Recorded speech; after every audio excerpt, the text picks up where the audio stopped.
Байхгүйний зовлон ч аягүй хэцүү. Тэгээд байгаа дээр нь хайрлаж явахгүй болохгүй гэдэг шүү дээ. Аав ээжийн хайрыг гүйцэх хайр.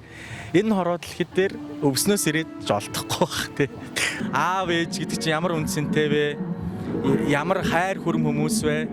Энэ хүмүүс чи явчихлаараа буцаад ирдгүү юм байна тий. Тэр хаалгаар дахиад ороод ирдгүү юм байна гэдэг яг л одоо л өөрсдөө аав ээж болчоод ойлгож байгаа. Хорвоо дэлхийд дээр энэ хүмүүс чинь одоо нэг ийм үг би сүүлд уншсан.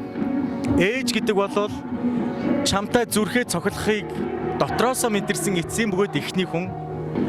Чамаа голомтоос таслаад гарах чинь эхний бөгөөд эцсийн удаа хамгийн сайнаар өрөөж гисэн хүн чинь аав байдаг юм а гэж хэлж ирсэн. Тэгээд энэ хүний амьдрал дүүнэртэй та нартаа хандаж хэлэхэд нэг л өглөө босоод ирэхэд аав чинь ээж чинь хорвоогийн мөнхсийг үзүүлчихдэг юм а. Тэгээд байгаа дээр нь хайрлах хэрэгтэй. Санааг нь битгий зовоогоорой.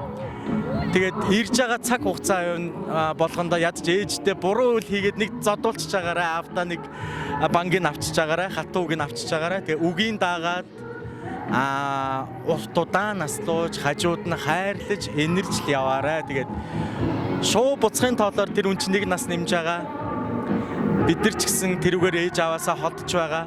Тэгээд аз жаргалтай урт удаан аав ээжтэйгээ амьдраарай л гэж хүсье дээ. За баярлаа.